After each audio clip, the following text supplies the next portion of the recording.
Okay, welcome to Green Infrastructure, Climate, and Cities.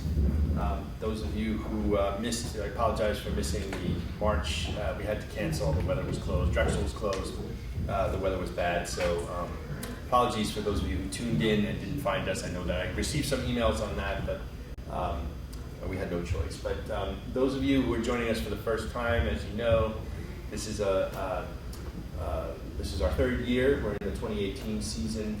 We've got a series of different talks. We're up to the April talk on climate data tools, and we're going through October at least, and we'll continue from then.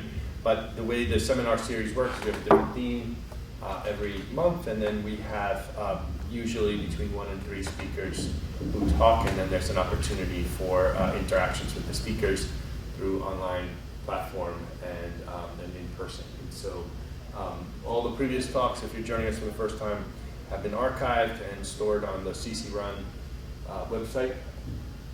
And so it gives me pleasure to introduce our speaker today, Jenny Fung from Azavea here in Philadelphia, who's going to be talking about her work on climate data tools and other types of tools, GIS based. So with that, I will invite Jenny. She's our only speaker, so she'll go for about 45 minutes, and then we'll have a chance for interaction. Switch to your presentation. There you go. Thanks.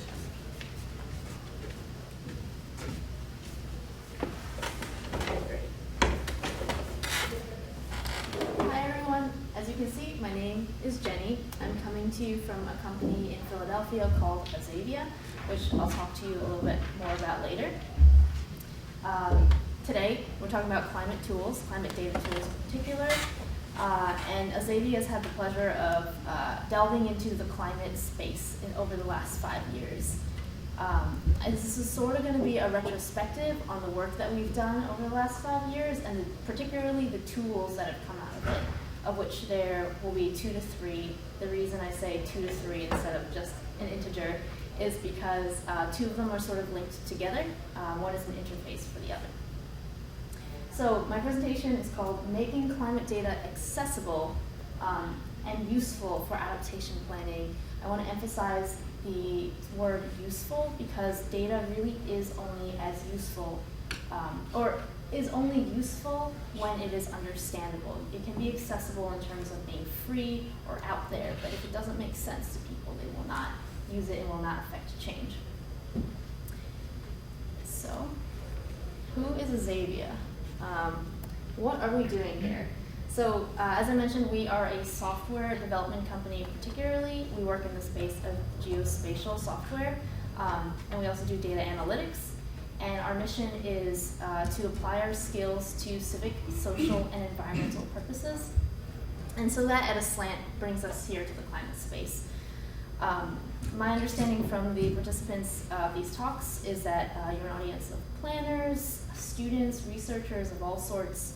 So there's a lot of reasons to bring you here, but maybe not software developers. So what brings me to you today to talk about this? This picture, 2012. You're probably all familiar with this. This is Hurricane Sandy coming up the eastern seaboard in 2012. And it's caused a lot of devastation across the eastern seaboard and the Caribbean, effects of which are still being felt today as, like, for example, the Jersey shores are recovering from the infrastructure damage. And at this time, we were concerned citizens, like all of you, and had not been working in the climate space. But we thought, looking at a map like this, looking at an image like this, how do we get involved? It seems that we would have some sort of skill set, albeit not the climate expertise, to make some sort of an impact.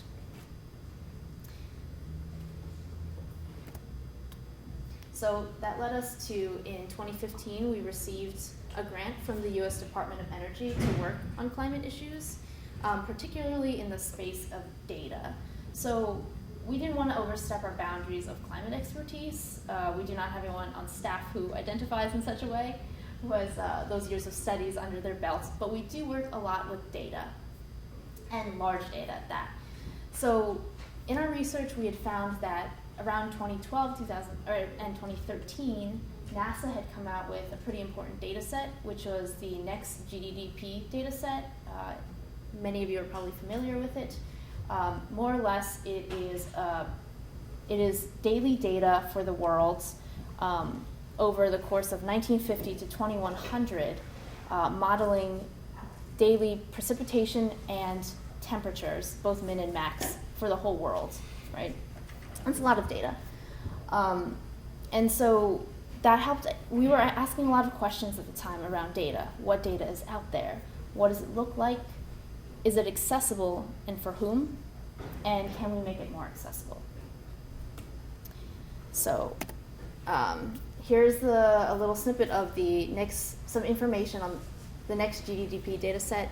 It is in a data format called Netcdf.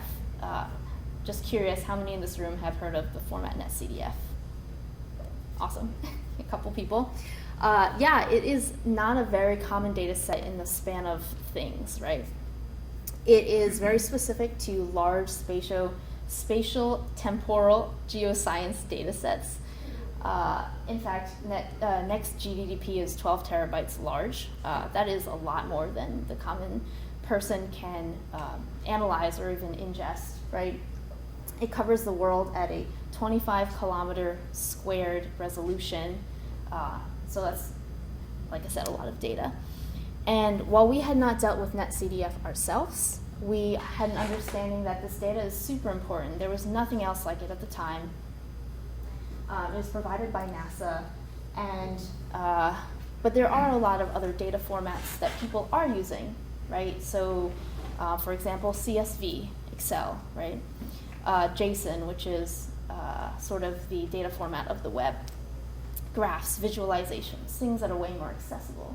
So we thought, okay, what can we do with this data to chop it up and serve it out to people in a more understandable, popular way? Around 2015, a couple years later, LOCA data came out, which is very much in a similar format. It is climate data over the same amount of years for various carbon scenarios, for a bunch of models. However, their algorithm is a little different for downscaling and bias correction. And this seems to be sort of the new standard for climate projection data. So we ingested this one as well.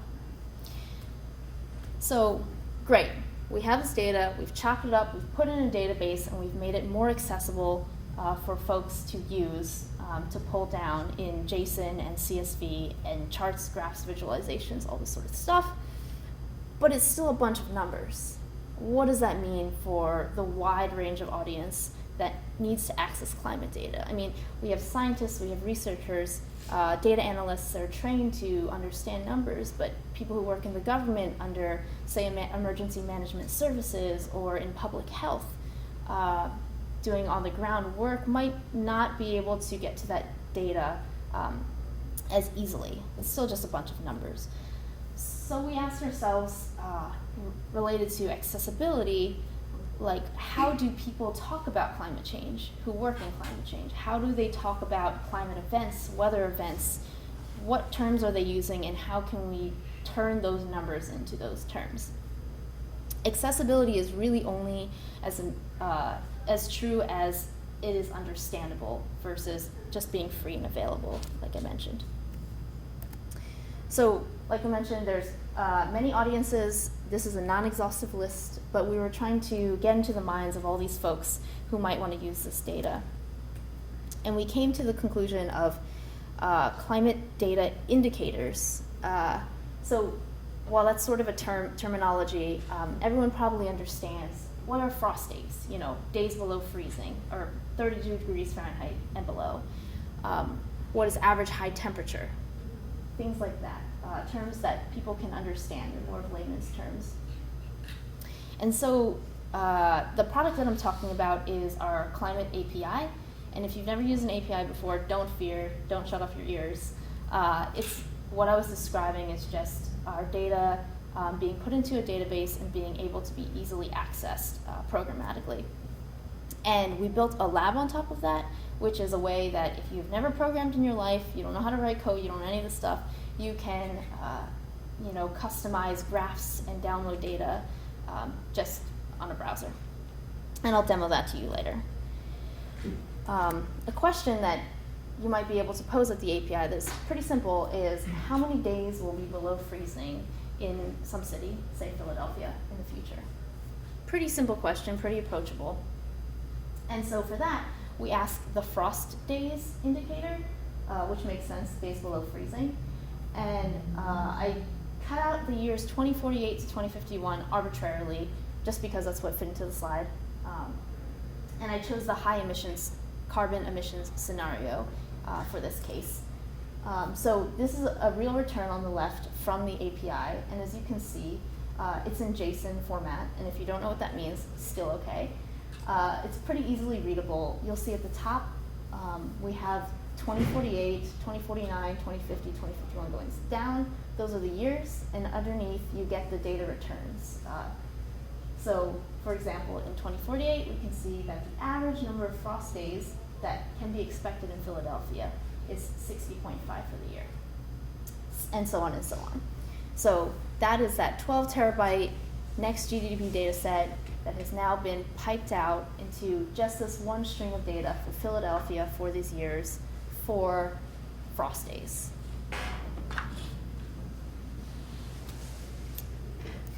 So let me demonstrate to you the lab.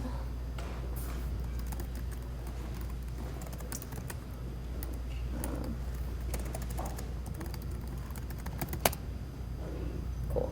Like I said, the lab is essentially a face in front of the API, so it's a lot easier to use if you've never programmed in your life. And on the left, we have a bunch of indicators for temperature and precipitation. And on the top, you can change your location where you want to look at, different carbon scenarios, our two different data sets, LOCA and Netcdf. And if you are more knowledgeable about this than I am, you can customize your models that you will select data from, as well as select units. You can be looking at metric, imperial, even kelvins for the temperature measurements. So let's look at this one. This is pretty understandable. Average high temperature. So we'll be drawing the data from the database, which takes a couple seconds to load. And we get a graph where you can interact with the data directly on the chart like this.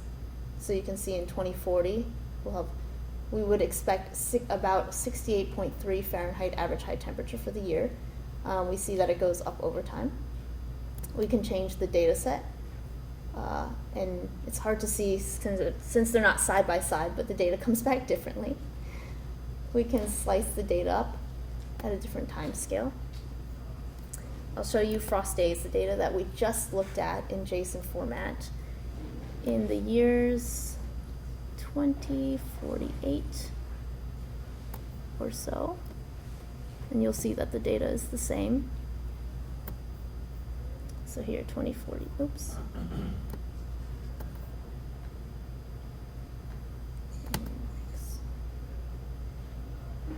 Oops. Pardon me. So we're looking at about 60.5 days. That's what our data told us before. So that's where we got that from. And finally, you can download the data as JSON or download the charts themselves to put in your reports, to put in whatever really. And lastly, if you are interested in making a call to the API, we pump out those requests right here. You would just pop this into your terminal if you know anything about programming and get a request that way. Yes? Does the API has authentication on it, or it's just open to? Yeah, so what you do is you can sign up for a free account for the API in the lab. I'm logged in here, and so it's authenticated by way of a login and a token, but it's free, so. Yeah, so if you're interested, you can sign up for that at climate.azavia.com, and I'll show that URL later. So great, there's that. You might be wondering or thinking, hey, I've seen tools like that before. This is not new to me. And well, you'd be right. We developed this a couple years back. Like I said, the grant was from 2015, and the NASA data came out in 2012, 2013.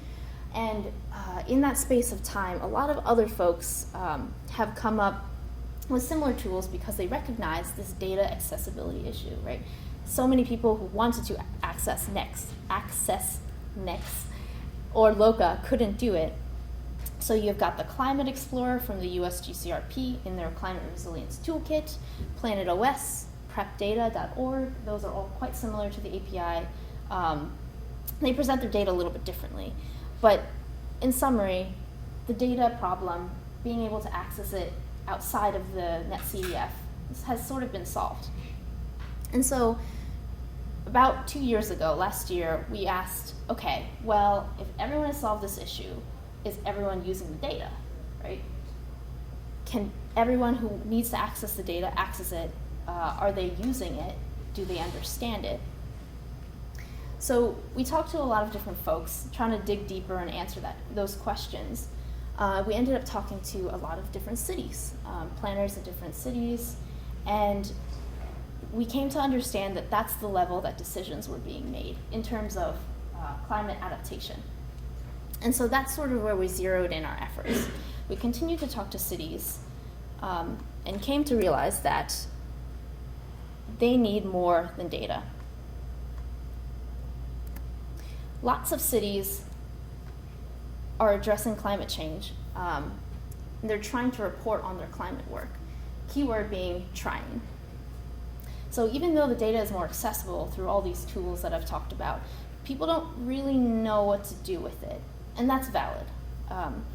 There's been increased pressures, both environmental, right? We have events like Hurricane Sandy, people experiencing droughts already, heat waves, etc., but also increased reporting requirements from state level, federal level, etc. There are increased advocacy efforts around adaptation work that would pressure cities also to adapt, things like America's Pledge, the Covenant of Mayors, and the Climate Reality Project, for examples. There's also been a huge increase of information around adaptation. It's requiring a whole slew of people to suddenly become experts in this space just to do their jobs, right? So someone who is in the emergency management department in a small state suddenly also has to become a climate research expert or something of that nature. There's a lot of data to wrangle, and it's a lot for everyone to do. In addition to that, a lot of these problems are regional issues. It's not necessarily city-based, right? If you experience effects of hurricanes, it's not you in isolation. It's you and everyone on the seaboard, you know? And so there's a lot of creative invention that doesn't need to be done, right? You can collaborate with folks who are experiencing your similar issues. You might think about private climate consultants. That could be a solution. And for many places, that has been a solution so far. Bigger cities like New York City that have the resources. But a lot of cities aren't New York City and can't provide that in their budgets. And it's also not a long-term sustainable solution, right? We're going to be dealing with climate change from here on out. That's how it is. And so everyone's work has to adapt to that.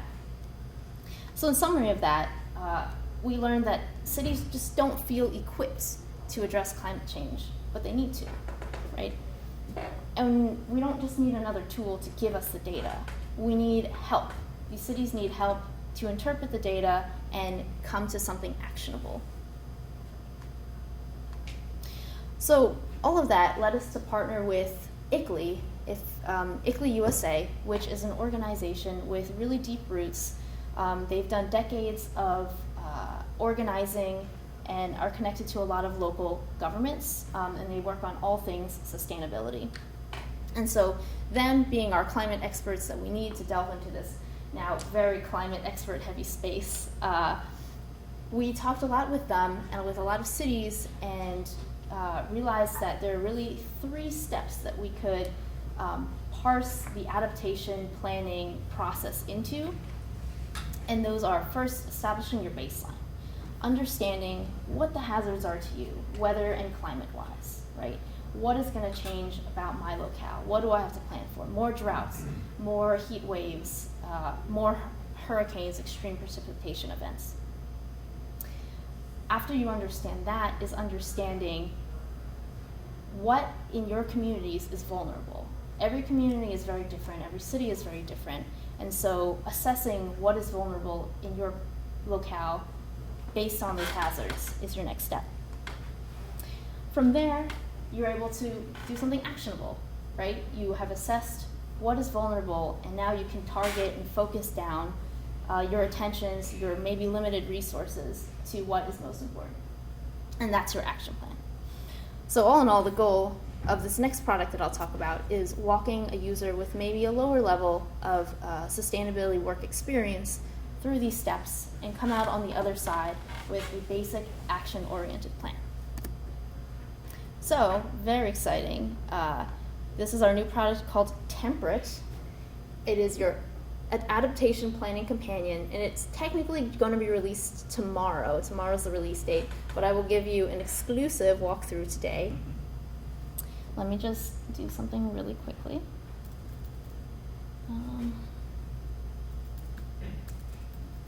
To get us set up. Ooh, I'm not on the Wi-Fi, it looks like. Hold on a second.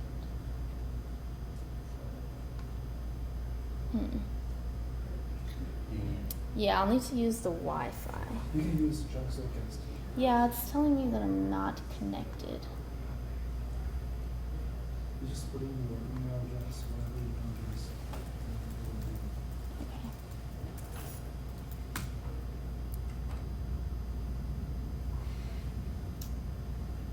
You also set up a hotspot on my phone. Let's see. Okay, I got it. Thank you. So hold on a minute while I get this set up.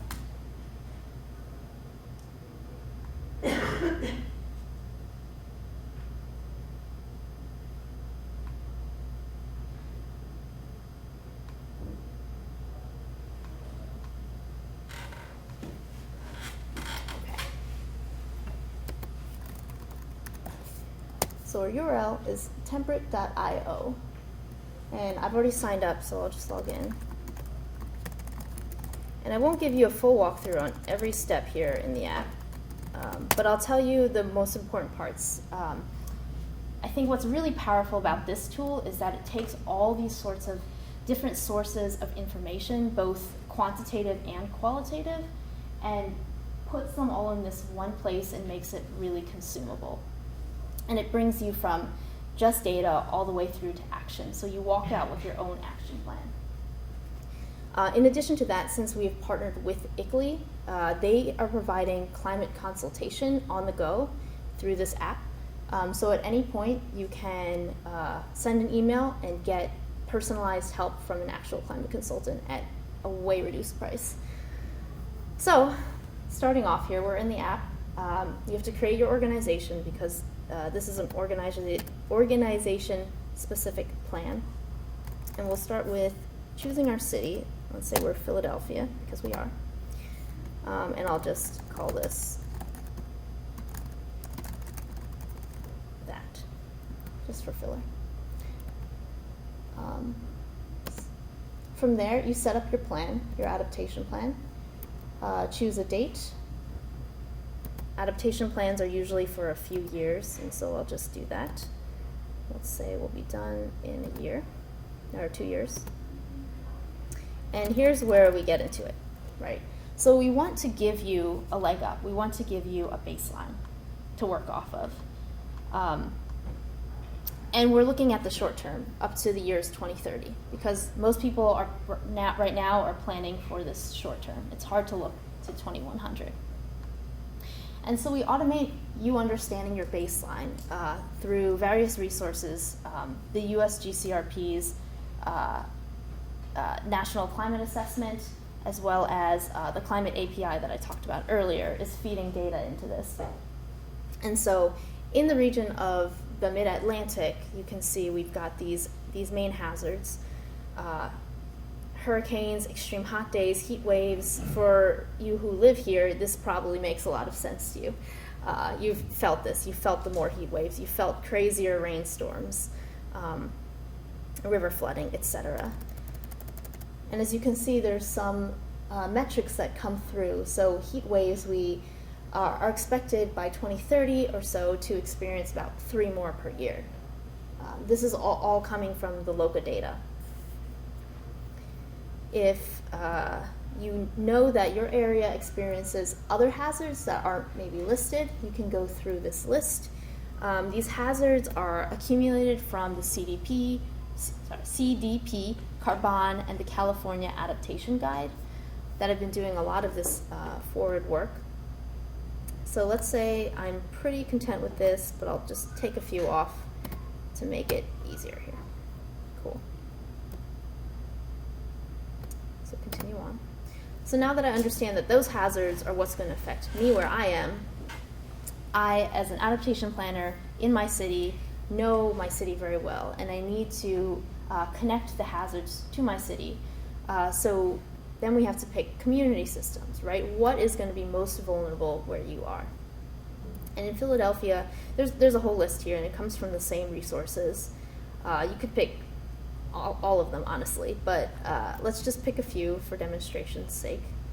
So let's say public health, public safety, as well as energy delivery, maybe emergency services. So that's what I'm maybe most interested in. Finish. So this app will then set up your plan, connecting those two aspects that we just looked at. And you'll get pumped out to this dashboard, which will track your progress. It doesn't look too interesting now because we haven't done any work in it yet, but you'll see here that we've got a bunch of new risks that have just come out of the hazards and community systems we picked. So extreme hot days on emergency services, heat waves on energy, etc. Great. So this is sort of our first step in setting up our basic plan.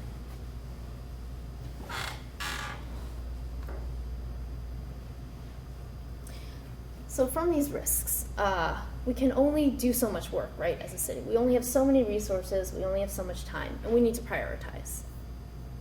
What we have to do in order to prioritize these risks is assess them. And by assessing them, we'll be able to get a relative ranking between them all. So let's assess this one. Extreme hot days on emergency services. I've definitely seen this in the news. This happens every year. So we've already identified our risk. We can fill in a bunch of other information about it as we go along through this wizard, and I won't do every step. But this step is particularly important because it shows that in the evaluation of the risk, you're not doing it on your own. You're doing it with data. And so we actually pipe in essentially the lab and the climate API to give you the data right here. So as you're evaluating the potential impacts and your capacity to adapt, you can see the data right here. So let's say we're looking at average high temperature. We kind of see it go up over time. This is just a small snippet. And then these are more years. And there's other indicators that you could look at here too, but I'll save you that. So after you go about ranking all of these, and I won't, I'll just skip through this really quickly because you don't need to see this. Next.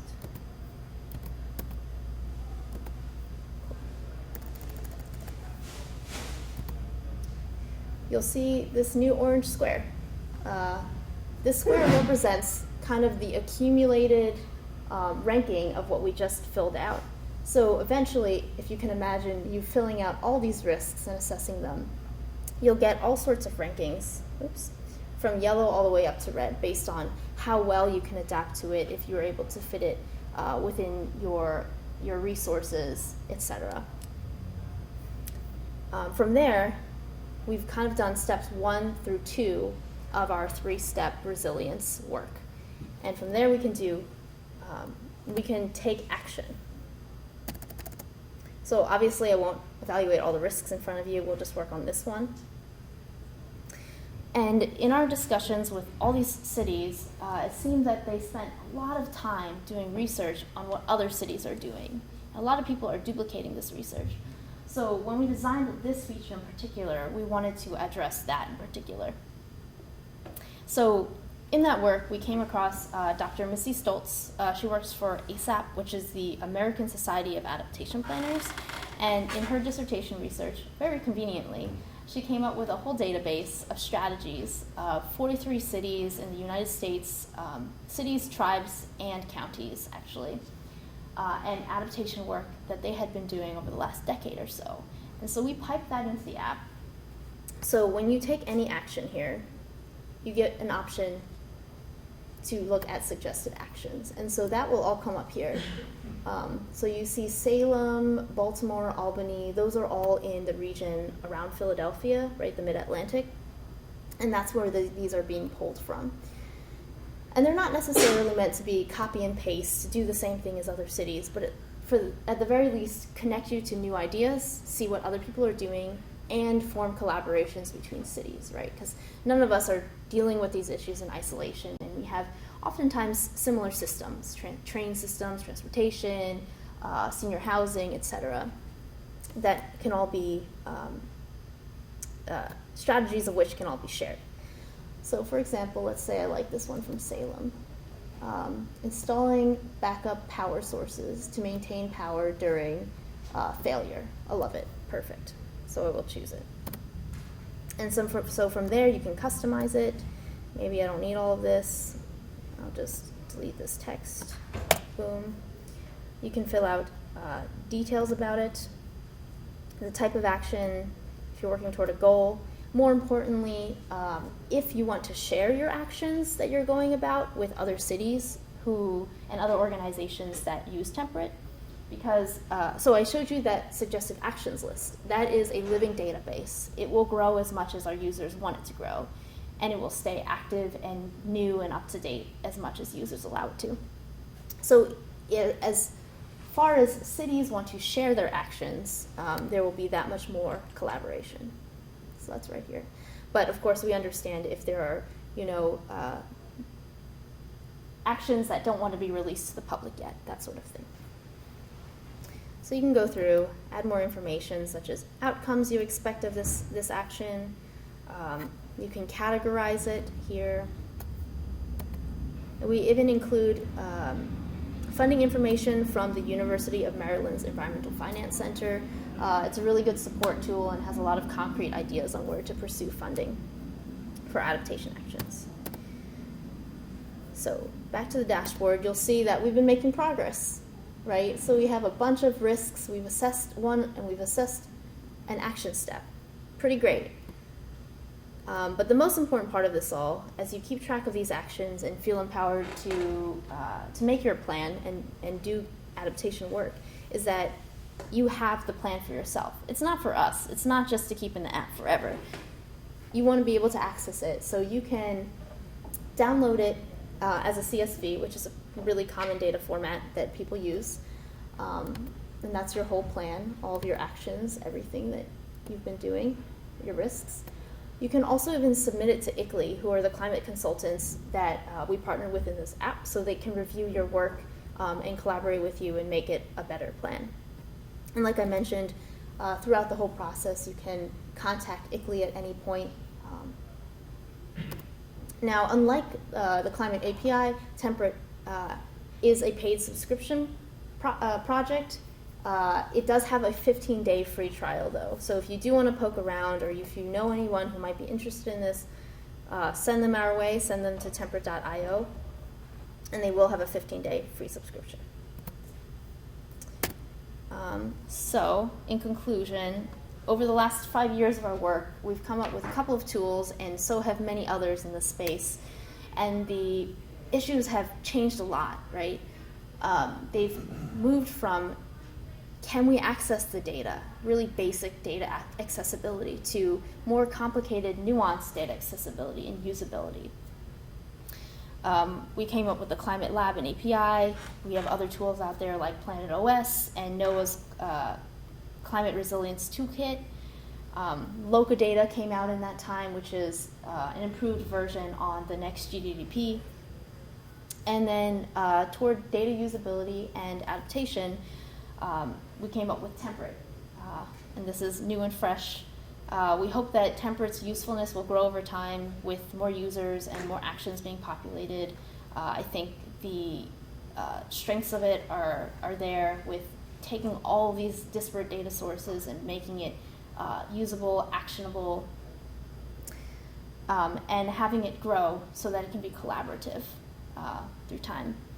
So I encourage you to go to climate.azavia.com and play with it if you so desire. As well, Temperate, like I mentioned, has a 15-day free trial, and that's at temperate.io. So if you have any questions, I'll be here. You can raise your hands or maybe type in the webinar, and that's my email, jfung@azavia.com. So thank you, everybody. Let's take questions.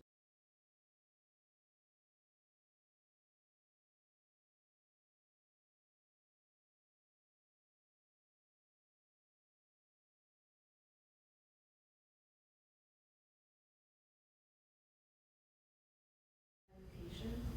So the city of Philadelphia covers more than a 25 by 25 kilometer area, or planners might be interested in a larger area than that.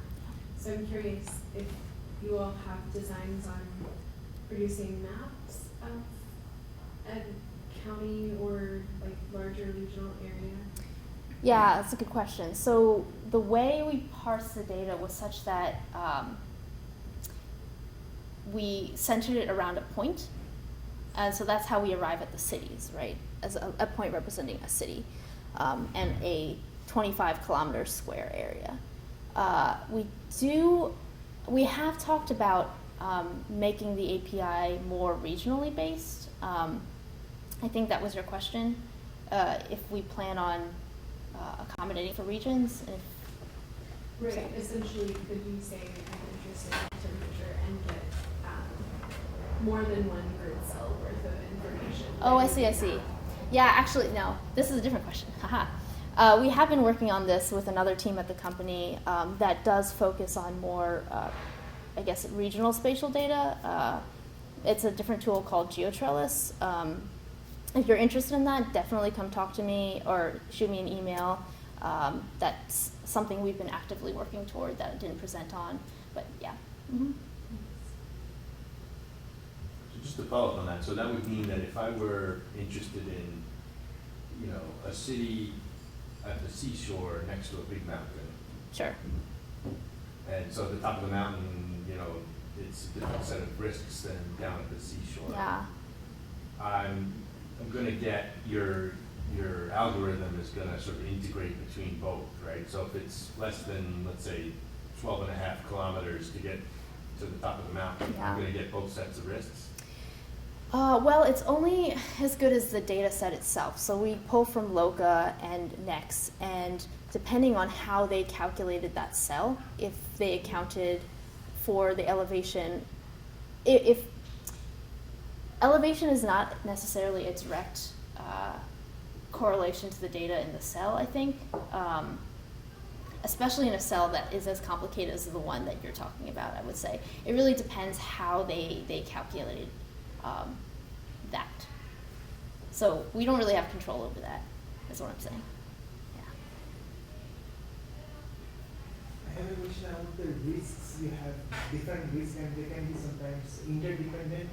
And you mentioned like you prioritize the risk, so how do you prioritize? Is there like the user is going to select which risk to deal with first? Yeah, so let me pull that up.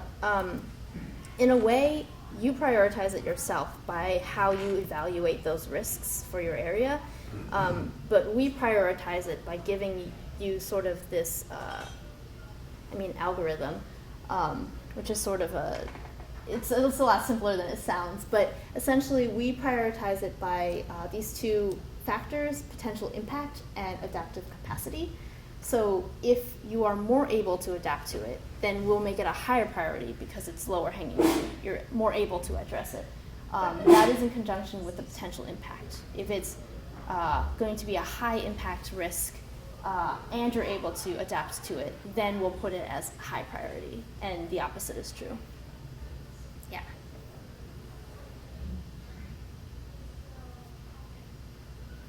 Yes, So you want- question regarding still the resolution of the data. The resolution, yes. Especially like in two phases. One is a spatial resolution and one is temporal resolution. Mhm. So, for example, we want to do some modeling for like hydrology modeling. Yes. So we typically focusing on temporal resolution that is like at least hours. So, like from the data that you presented, like I saw the only like daily data. Yeah, that's the lowest temporal resolution of the data is daily. Okay. It's one value for the whole day. Mhm. Okay. So, and that is actually downscaled from the global data set. Mhm. And that is downscaled in the spatial resolution to 25K.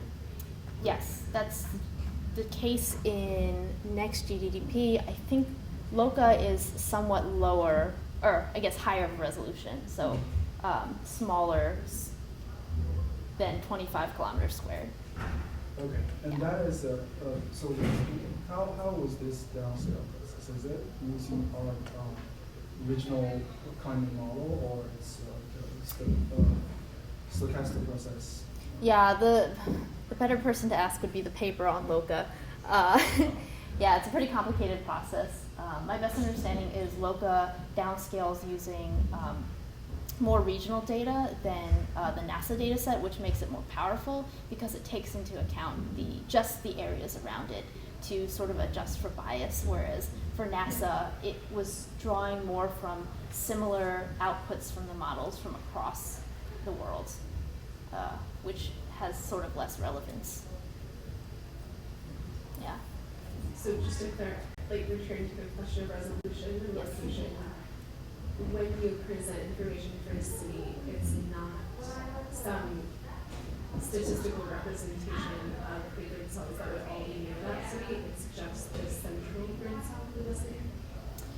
Yeah, basically, I mean, climate happens over sort of like a larger scale. So if you compare within a city, like two adjacent cells, their climate output probably is not so different, unless of course it is a case of like extreme elevation differences or what have you. That's definitely a simplification we made for the API and for the amount of data reduction. So the statistical values, like when you presented the number of fast days, there was a mean and a maximum then. Yeah. Those came from the different global models that were being downscaled. Exactly, right. So the average is, well, the average of all the models, and then you pull the minimum and maximum. Those data points are also customizable in the API. You can make percentiles, amongst other things. I just pulled out those three. Yeah, yeah. So I have a question. So how dynamic and alive is this in that, like, as new projections come out, new models are produced, are you updating the data, or are we stuck with that data set unless you get another grant from DOE to update it? Yeah, I mean, the data doesn't change that frequently. NASA Next came out in 2012, 2013, and that was, I mean, they don't update that data set. LOCA came out in 2015, similarly there. I heard about a newer data set called MACA, which we have not added because it doesn't seem to have as much traction overall. If we have more funding and there is more data to come out, it would be a great add to the API, but no new data as of yet. So there's no plan to update at this point as... Yeah, because there's no new data. Right. Mm-hmm. And do you also house historic data here, or we can only go forward? Yeah, the data sets include historic data up to 1950. So a range. So that's the global data set, anywhere in the world back Yes. to 1950? Yes. LOCA is only actually for the United States and a little bit of Mexico, and the NASA Next data set covers the world. Mm-hmm. Are there online questions?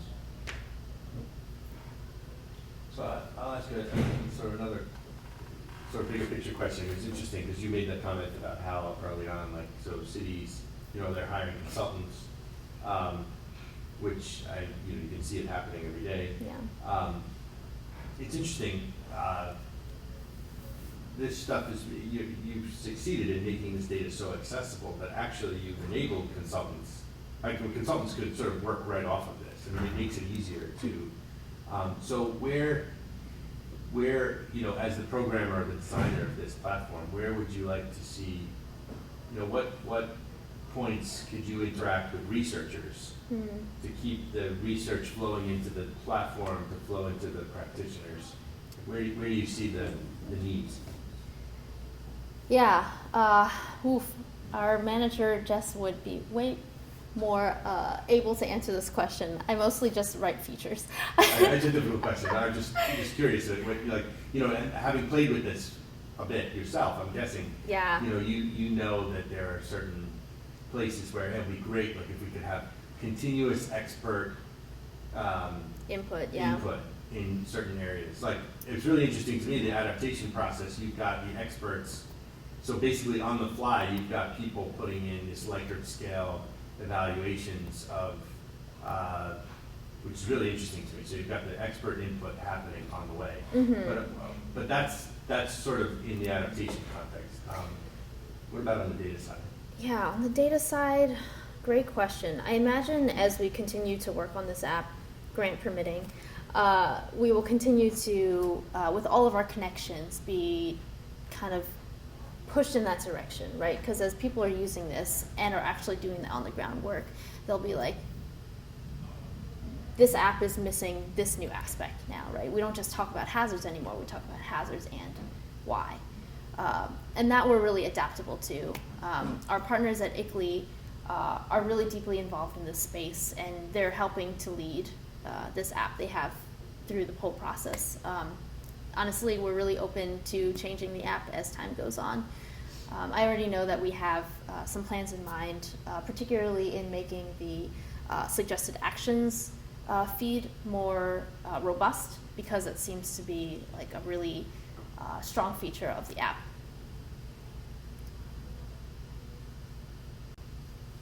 Nobody's asking more questions. I don't know what to. Yes, go ahead, Franco. So I think I saw somewhere coastal flooding. Yes. But I don't think I saw data on sea level rise. Is Good question. that not in this at this point? It is not here at the moment. We have been working on the side on more sea level rise analysis, which includes maps, because that's really important to understanding that, right? And sea level rise is especially conducive to maps. There's a lot of other tools out there, a lot of other competitors in that space that have done a really good job with that information, so we're still trying to figure out how else can we be useful in a way that hasn't already, you know, been done in a ton of different places. Like Sea Level Rise Explorer is a really great resource. I will throw that out there. I really respect them. They've done really good work. But that data is not available at the scale at which you could ingest it into the system? I think it would be a separate feature. The data for sea level rise is not exactly, it requires more. It's definitely more regional. It's at a way finer scale, right? Because at that point, you're worried about particular buildings in your city being affected or not. Right. You'll know if you're coastal or not, and if you have to deal with that in a general sense, but you need to know down to the building level. Yes. So, Just a couple of questions there on the lab. Just like, what did you write what code did you use to write the graphics in? Oh, the graphs are done in D3.js, and the app itself is built in Angular. And then how is the receptivity to the API? I got a username, played around with it maybe like 6 months ago. Yeah. Worked with Netcdf data myself, and so I Cool. don't have the need for it. But I'm curious, like, who you found to be using the API, or is it just really serving internal purposes?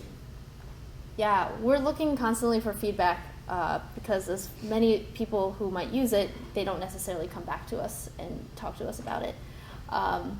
So if you do use it, please send me an email. But yeah, it really, as far as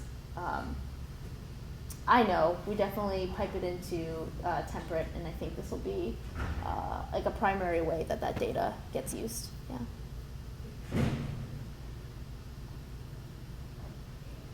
Yeah. Yes. I wasn't sure if you were able to speak to at all, like, the initial needs assessment, if that was done on the ICLEI side of things, but like, what do the end users need, if there was any sort of testing that was done with prospective users? For temperate particularly? Yeah.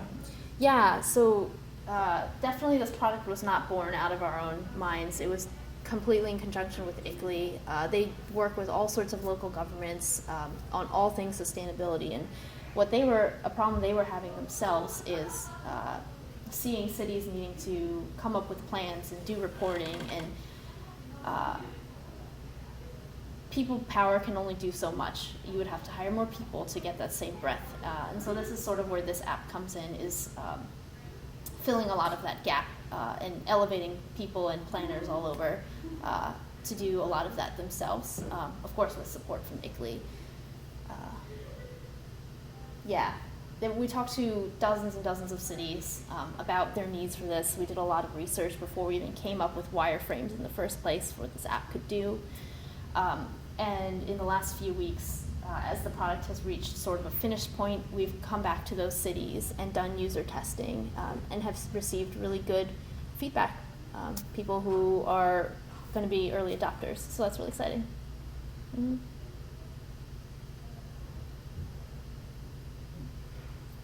There are all sorts of other hazard mapping tools, maps out there. Are you going to remain sort of laser focused on climate risks in particular, or will this sort of, could some future variation on this look at other hazards overlapping on the climate hazard? Yeah, no, we'd definitely be interested in all of that. Some of our work is climate grant dependent. We're actually waiting for a grant to come through next week, fingers crossed. If you have funding sources, let us know. But yeah, we have actively been doing research on sea level rise analysis and integrating that into the app, but that didn't make it into this versions of it. We have been looking at regional analyses and having, because a lot of organizations aren't just city focused, but they're regional, like the I always forget the acronym, DVPRC, the Delaware River Planning Commission, and that covers a couple of states around here. Users like that would need sort of other analytical tools. So yeah, we're definitely have our eye on that, accepting suggestions. We're sure it'll change over time as people actually use it and tell us we need something else, or rather they need something else from us.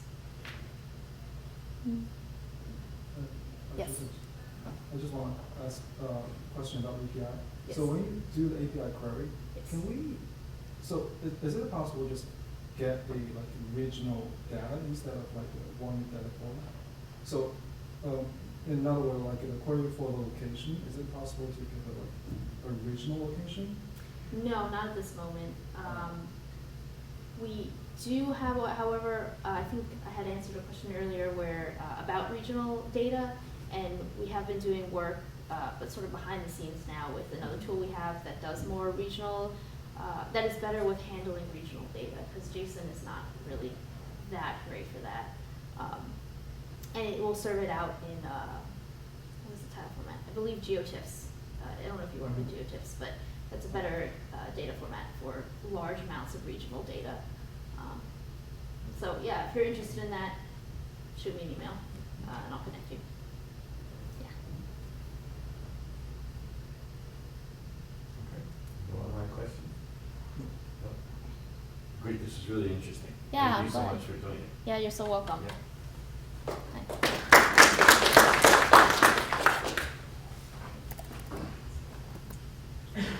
Stuff, so we get a preview, so it's